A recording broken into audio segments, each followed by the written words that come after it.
Bir yerde değilsiz qanun adı müəllim. Buyur. İki məsələni mən məlumat verim. Üçüncü məsələdə mahiyyətsə həmin mövzuya aiddir. Üçüncü demək məsələdə şəhid adının əbədiləşdirilməsi və şəhid ailələrinə edilən güzəştlər haqqında olan qanuna dəyişiklik edilir. Dördüncü məsələdə valideynlərini itirmiş və valideyn himayəsindən məhrum olmuş uşaqların sosial müdafiəsi haqqında qanuna dəyişiklik edilir. Bu dəyişikliklərin kökündə nə durur? Biz əgər yoldaşların yadındadırsa 6 oktyabr 2015-ci ildə təhsil haqqında qanuna dəyişiklik edildi. O qanunda demək bilavasitə göstərildi ki, Elmlər Akademiyasına da imkan verildi ki, magistratura təhsilini orada gənclərimiz ala bilsinlər. Bax, bu hər iki qanunda güzəştlər, təhsil haqqının dövlət hesabına ödənilməsi həmin qanunda təsbit olunan o qrup insanlara da şamil olur. Yəni, Elmlər Akademiyasının magistratura demək strukturunda təhsil alan uşaqlara da həmin imtiyazlar demək onlara da aid olur. Bütövlükdə bu sosial müdafiənin biraz da güclənməsinə yönəlir. Ona görə deputat həmkarlarımdan xahiş edirəm bu layihələrə səs versinlər. Özələ də. Hadi müəllim, buyurun. Deyilən məsələlərə münasibət bildirin, xahiş edirəm.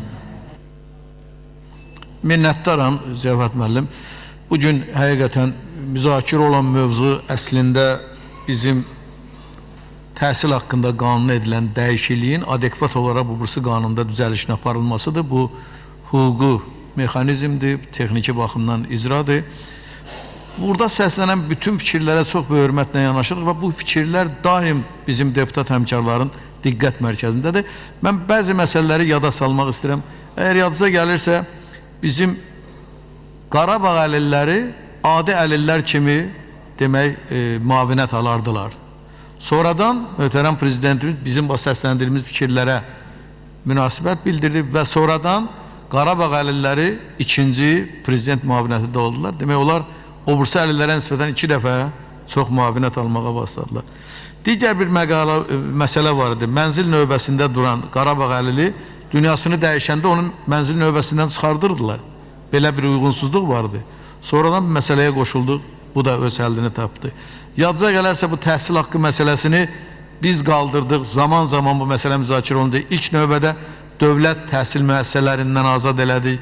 Sonradan özəl təhsil müəssisələrində də möhtərəm prezidentimiz Musa müəllim səsləndirdi. Xüsusi sərəncamla demək bizim büdcə vəsaiti hesabına özəl təhsil müəssisələrində oxuyanların da demək təhsil haqqı ödənildi.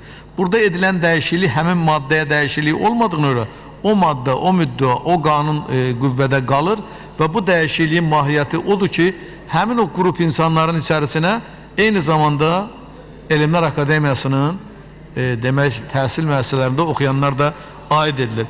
Bütövlükdə mən bütün səsləndirmək istəmirəm. Çoxlu belə bizim deputatların sözləri, fikirləri sonradan öz həllini tapıbdır. Zaman zaman bunlar icra olunur. Məsələn, bir məsələni deyim ki, veteranlarla bağlı xüsusi tapşırıq oldu. Müəyyənləşdirmək istədik ki, döyüşən veteranla orada iştirak edən veteranın fərqini ayırt eləyək. Adam var gedib, Allah qoruyub onu, yaralanmayıb, əlil olmayıb, sağ-salamatdır, amma döyüşüb, ona da veteran veririk. Məsələn, mən çox üzr istəyirəm, jurnalist də gedib oraya gəzib, oraya çıxıbdır, nə bilim, başqa adam da çıxıb, onlara da veteran adı vermişik. Onlar da əlbəttə ölümlə üzbəyüzdə qalıblar. Amma bu fərqi müəyyənləşdirmək çətin oldu. Bayaq deyilən kimi böyük bir miqdar burada özü əksini tapır. Bütövlükdə bütün o məsələləri Ziyavad müəllim, mən də düşünürəm ki, ümumiləşdirərik, yoldaşlarla bir yerdə işləyərik və çalışarıq ki, o məsələlər də zaman-zaman gündəmə gəlsin. Bütövlükdə mən minnətdaram ki, deputat həmkarlarım bu dəyişikliyə razılıqlarını verdilər. Sağ olun. Münasibət bildirəcəm. Sağ olun, təşəkkür edirəm. Əgər